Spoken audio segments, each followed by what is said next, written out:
anyone that follows you on Instagram, anyone that follows your page, that they know that the numbers are doing good. You're pretty happy with what's been going on. Yes, sir. Can you talk a little bit about that? And this is kind of something new for you, getting these numbers, huh? Yeah, for sure, the numbers, and even to just take it like a step back, even to just the conception of the song, you know, just doing an R&B song. This is the first time I'm really singing, like, you know, on other things, trap, Pofsky, balance, you heard me kind of harmonize more and get more into that, but this was like, you know, full R&B song, no features or anything like that, all me on the ad-libs and everything. So I think that was what even gave us the potential to take a song that would maybe bring it to like a higher level, like more of a mainstream song, whereas like some of the trap shit I was doing is cool, obviously, but I think an R&B singing song like that had more potential to push. So I recently got a good opportunity with someone who I met through a friend that was very credible, and he's an artist, a pop artist as well, and he does like Spotify stuff for himself. So they kind of offered me some marketing, PR, you know, campaign type of packages to where I could run something with them, and it would help my numbers overall, and, you know, kind of create a plan going forward, so you don't just do this one time and it's kind of like, you know, what's going on. The goal is to, you know, run numerous campaigns. You know, if with marketing you want to do something strong one time and you want to follow it, build your momentum, you know, everything's got to be like that follow-up. So ideally, if I can run 2, 3, 4 campaigns, then maybe I could chill for a month or two. But, you know, these people that have been following me, hopefully at least 1,000 of them people stick with me every month. Absolutely. You know, the numbers might go all the way up to 20, 30, 40, 50K. It might peak, you know, at one point, and it's cool if it comes back down, but let's try to come back down to a higher number than we were at before the campaign. So these campaigns can be really, really impactful. It's really my passion, you know. Part of my passion is the doing of the music, creating of the music, listening to the music, the performing, shit like that, of the creative part. And I'm very passionate about the business side, and that's why you and I are having a lot of success, not just solely because of me. Obviously, you bring half to that table too, but, you know, my passion for that stuff has kept my drive business-wise for myself for a long time, which is why now it's easy to transition into like a real company. And I'm just passionate about providing this platform really for other people, and, you know, that doesn't stop, and it's like there's always stuff you can be doing. Like, I'm the biggest advocate for just, like, you know, don't waste no time. Like, don't take no nap during the day or some shit, or don't, like, do this and that. Like, go do your shit always. There's always more you can do, and you're never too smart or too good to learn something. Like, you just have to be a sponge, soak shit up. Like, you know, when I was younger, when I was 17, 18, I already had been rapping for a couple of years. I was like, oh, I'm ready to blow up right now. Mm-hmm. I thought by this age, I would have been famous. Yeah. Most people think that. Right, yeah. You know, but looking back at it, it's like, oh, I'm so glad nothing popped. Like, I've learned so much. And now I'm probably almost really ready to take on some real big deal shit, you know? Absolutely. And not that I haven't. I think I may give myself a little less credit than I deserve sometimes of how much stuff I really have done already. But, and that's a big thing I'm working on right now too, just live in that moment. You don't want to think about the future like, oh, I'm going to be this poppin' rapper, or, oh, I'm going to be successful. We are successful right now, and we are popping right now. Like, that's in real time, we're doing shit. We did this stuff already, you know? So it's, there's a lot, you know? It's really just, like, circulates to my brain every day, man. Yeah, man.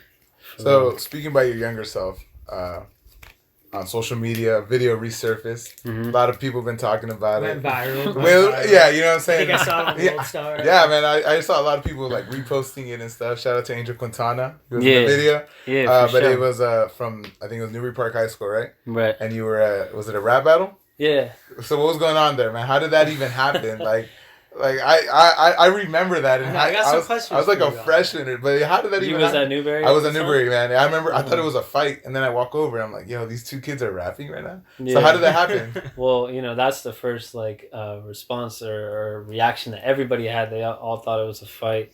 Nobody really knew it was good, and yeah, like you said, Angel's my boy. He was hosting it. Catherine is the other one you hear in the video a little bit. She was filming. Oh, okay. Actually, so I've known them forever, grown up, and whatever. So I had gotten expelled from school in the Valley. I was going to El Camino. Okay. I started at Newbury in freshman year. went to some other schools, went to El Camino for a little bit, got in trouble, came back to Newberry in like junior year, like October, November type shit. So this dude, I already had known him, like he kind of knew me, whatever. And just say his name. We know his name's Dipen.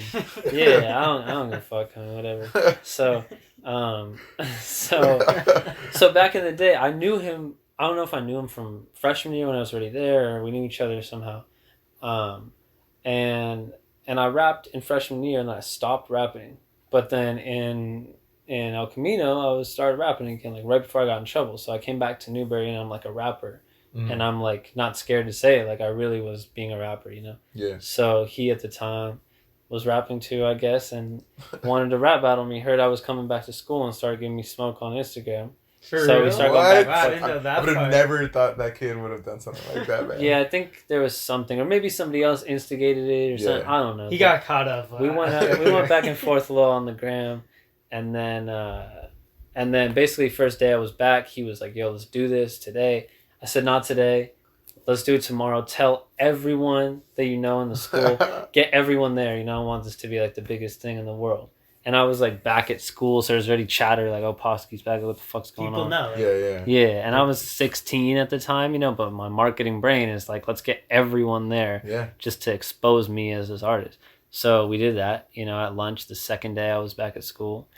We ran that shit up, and we went like maybe 4 rounds before that. Oh, okay. And like the video, the little clip I posted was cool, and that round my verse I spit was cool for the time. I could kind of rap, but like I couldn't really rap at the time. My voice was kind of weird. And you know, one thing I do pride myself in is I never talked about like shit I didn't do at the time. So anything you heard me say, like if I was smoking weed or maybe if I was selling some and this and that, these are things I had actually done, you know, so I wasn't just capping as a kid, rapping and shit like that. But yeah, I spit that shit, and I had a punchline, and I said, "I want to know, have you even had your first kiss?" And everyone just went fucking bananas, like just lost their shit. Like in the video, you see that. And then I remember I was staying there, and I was just like in the moment, I just heard everybody say that, and this was the first time I ever rapped in front of a group like that ever, type shit. And it just blew my mind. And then I like turned around behind me. And up on the railing, there was like a ton of people just like right there looking down. In the video, you can see a little bit of it. Second story, the staircase and everything. And then I turned even more, and that whole staircase there was just full of people just looking down. I was just like, what the fuck is going on? And like Catherine's here, and Angel like grabbed my hand. He's like, "Michael won this round." And then I think we went another round, and he just like it just fizzled out at that. Compared to many artists around the area, is your music videos professionally done. Even the album covers you have, like the graphics, and I think one of them, it was you, and then I think it's a stripper, and I see cash flowing down, and I was like, man, like at what age did you start thinking about those things?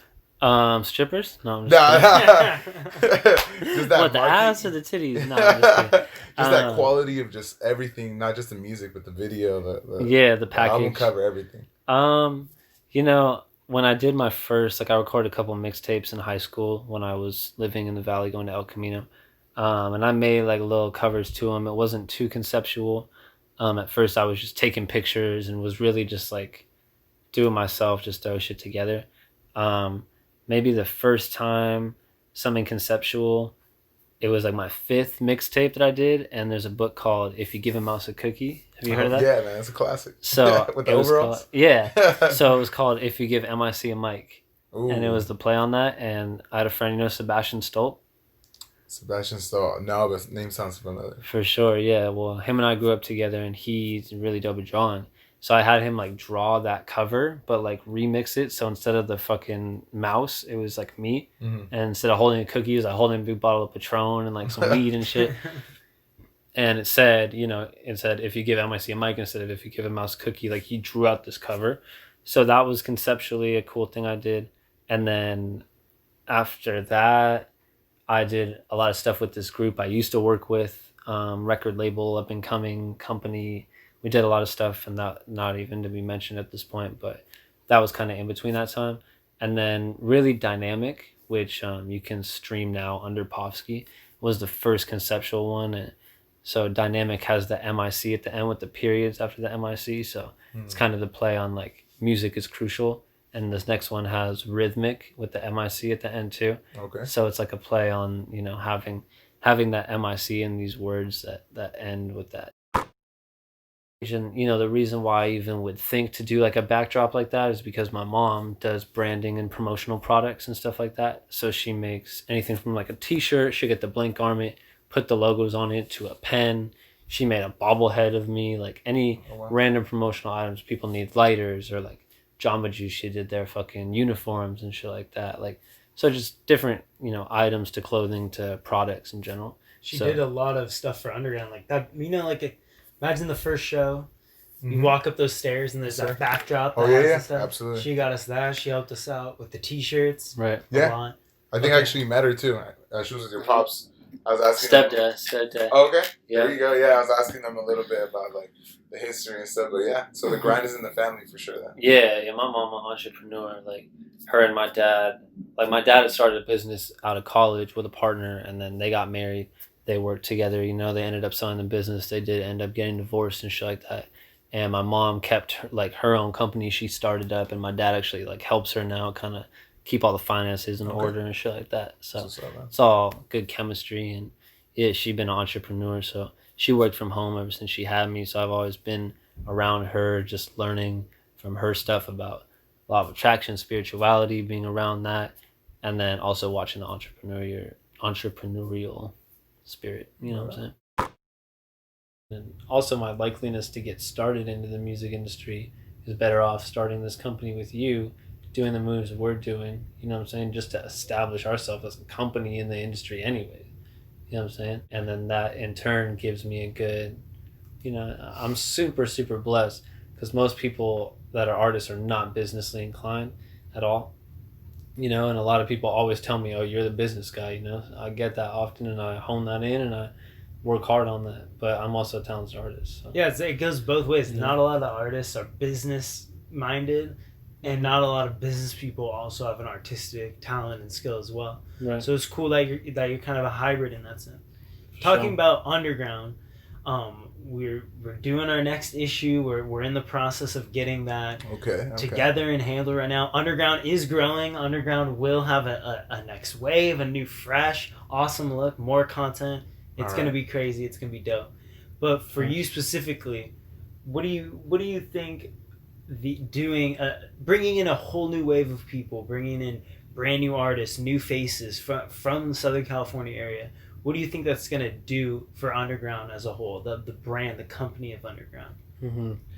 Man, I think it's just, you know, ultimately giving this platform to 10 new people and just giving them an opportunity to now be involved with us and our fans, and just, you know, for them really. And then for Undrgrnd, what it's doing is just expanding our network. Now it has 10 new people that is pushing Undrgrnd and is, you know, involved with us. And, you know, as much as it's helping them, it's helping us, and it's a very like equal, you know, we're going to be working with people who are chasing their own dreams and working hard on their own music and shit like that. So we all going to be growing simultaneously. I think it's going to give it more variety. You know, somebody that we want to get on there does a lot of R&B music, right? So bringing some R&B vibes to the table could be dope.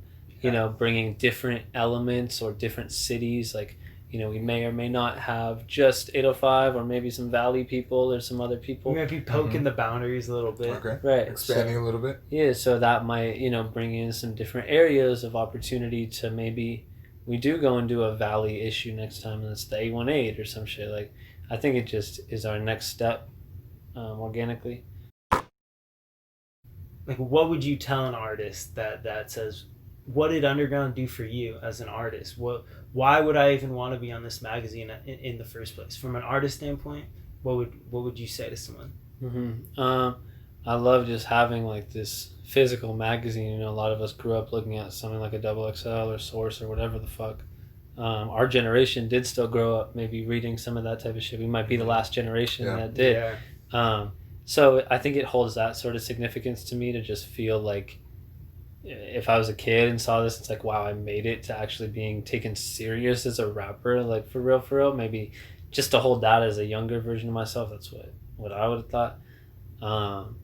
But man, I mean, it just, you know, this whole thing that we're providing for people that do get involved is just a lot of great content, stuff that just elevates you and helps you just, you know, for me, I had a release going on at the same time, and, you know, being marketing, savvy, I figured out how to, make this release parallel with the release of the Undrgrnd magazine and come out strong with a show and with a new project and, build that momentum together. I already knew the magazine was coming out. We had all this hype building.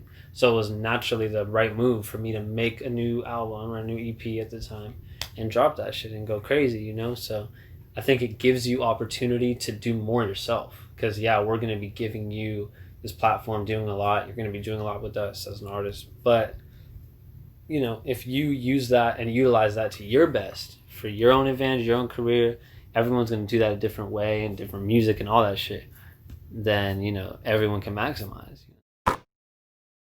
Once COVID hit, like you were asking, like, with the shows, it was like that was our next plan, was just to keep going crazy with these shows. The shows is the best way for us to make money in the beginning, for sure. We sold out the first show. And the second we did 100 tickets. Right, and people do need to know that without Pofsky, a lot of these events would not be going on. Absolutely, bro. Venues, when just figuring that out. Like, for real, when I first wanted to do this magazine, I had no intention on making a business in any sense. I just wanted to print it, do it for the community, whatever. Right. And even though we're still very community driven, being able to make this into our business and to really make our passion what we work on every single day, that's where Michael really came into. He had the idea, no man, you should sell these at this release event. He had an idea. He had the idea for the release event. I don't know if I just didn't think about that or if I didn't think that the artist would be down to commit to that or something like that. But it ended up working great. And with COVID, we were really able to like take a look. Personally, for me, it had been like almost a year since I graduated college. And it's like, damn, what do I really want to do? Do I want to continue this or do I want to just get a job? And me and Michael came up with a strategy to be equal partners in Undrgrnd, to come together and to really take this to the next level, man. And man. Yeah, even the things in the venue. I mean, I don't need to sit here and gas Michael up. Like, I know what he brings to Undrgrnd. He knows what he brings. Absolutely. And you said some very cool things to me that will be behind the scenes, and that's just, I'm saying, between us. But you've always made me feel very appreciated for what I've brought to the table. You feel me? And like, and everything of me staying in the background was definitely by choice. It's not like you were trying to keep me in the background. Like, had I said I wanted to be a parent of these things at the time, you would have been fine, and that was cool. And yeah, like us linking up to become 50/50 during this time of COVID, it was like, we were working on the shows, and now it's like, let's work on this album, right? Work on a little compilation type vibes, you know what I'm saying? Yeah. So with that coming into play, it was like, now we have magazine, we have album, and then it was kind of like, what do we do next? And he really came up with the idea of our business model now. And we're setting up a website. We're going to the bank. We're doing all the essentials to actually... next steps. Me and Pofsky have banker meetings. There you go. Setting it up. I did want to ask both of you guys this. So, no one's ever done a magazine like this before. It's new, especially in our generation. And a lot of people look at the work and effort y'all put in and maybe try to, like Andrew said, capitalize on it, maybe even take advantage of it. So how do you guys, as people who want to respect the talent, but also as wise businessmen, like keep that distance? Like, y'all make sure to like not just get anyone who can rap, but you filter out the talent. Like, what's that like? Like the people that are going to end up being in the second issue of the magazine. It's not like we just posted about it online. Whoever wants to submit can. These are people that we've approached, that we know are going to give us the time, energy, commitment that it takes to do, you know what I'm saying? Because it does us no good to have artists that are not grinding, releasing music, showing up for our photo shoots, selling tickets to this event, you know what I'm saying? Like, we really need a dedicated group of people. And then aside from all that, it needs to be dope artists, Because if we're really going to have these artists representing us, these are the people that we think are the next wave of 805 rap, R&B, hip hop in general. We know a lot of your long-term goals, but what are some things that you got going on for kind of the rest of 2020? Right. So Naked will definitely be just continuing like really hard for the rest of the month. I got a couple cool like promo things that are going to be going on. I don't know if y'all seen, but like before I did a show like last year, and I had my homie Gator Marcus playing the acoustic guitar, and I did my song live.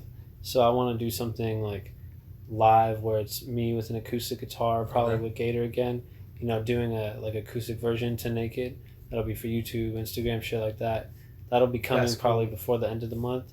Also tomorrow, so I already know once this is out, it's gonna be out probably by then. But you feel me? I got one of my homies who's crazy on the piano, from LA, and then I got a homie, a friend of Dio's actually. Shout out to Sean Kells, shout out to Danny Pravder, I believe is his last name. You feel me? He's crazy on the keys, bro. Like I met him through my friend Charlie Stardom, and so Danny gonna be playing the keys, and Sean gonna be playing saxophone. Ooh. And does background vocals. He's really nice with the singing, probably nicer than me, to be honest. So I'm gonna be in there. On the melody. Yeah, so he gonna be like, you know, hitting them background vocals with me and helping kind of build the song, and then also throw some sax on there and some little sax solo at the end, crazy keys while the backdrop going. So it'll be a nice like edited video just for the gram. And I had an artist that I liked, and they released this one song. And then on the gram, they released an acoustic version, and I liked the acoustic version more. Yeah. And it wasn't even on iTunes or some shit. It was just on Instagram. So I had to go on Instagram to watch this shit. You know what I'm saying? But I liked it that much. I would do it. So I wanted to do something new, cool, fresh. Been 2 weeks, almost 3 weeks since the single came out. Hit them again.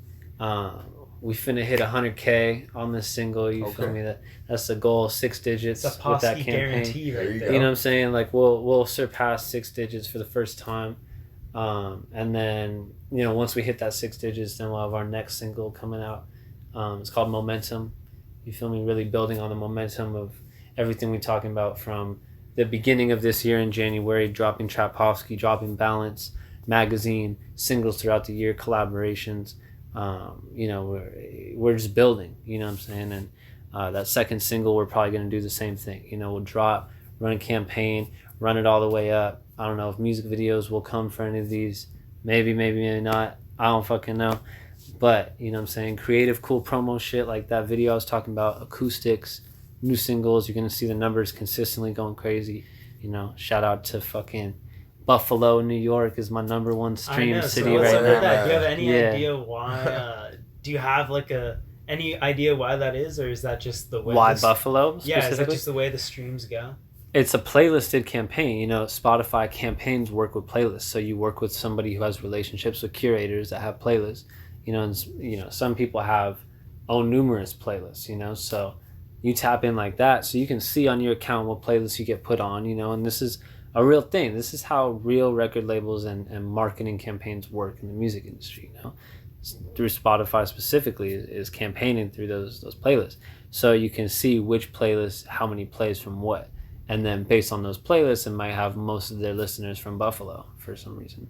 Looks like the next Pofsky tour, first date, Buffalo. Yeah, man. And that's how you do it, though. I mean, when you are a big-time artist and you release a big song, go on your Spotify and see, okay, in this city, my shit jumping, or fucking Colorado, my shit going crazy, or Miami, Florida, for some reason, I have all these plays. And you can look and you can see, okay, it's female or male, or what the age group is, or like, you can look at all these stats, and then that's how you go book tours. Finally had the opportunity to talk to this man. I know, for real. Pofsky coming on was a long-awaited venture. I'm sure we'll have you on again soon, bro. No doubt. I appreciate you, for real. I definitely want to come on and co-host one of these with someone, and you know what I'm saying, come fuck with y'all and just sit around and ask some questions too, and you know what I'm saying, be on the lookout for Undrgrnd album, be on the lookout for more singles. You ain't gonna see no album from me for a long time. Be on the lookout for Dio Kane album coming crazy. Okay. There's some Be on the lookout for GM Beats album coming 2020. GM Beats producer tape coming out. You know what I'm saying? Is about a snowball. Yes, sir. Undrgrnd family's working. Family's working all day, man. Shout out to everybody in the first issue and the next issue coming. Thank you guys. You know what I'm saying? Thank you, man. Going crazy.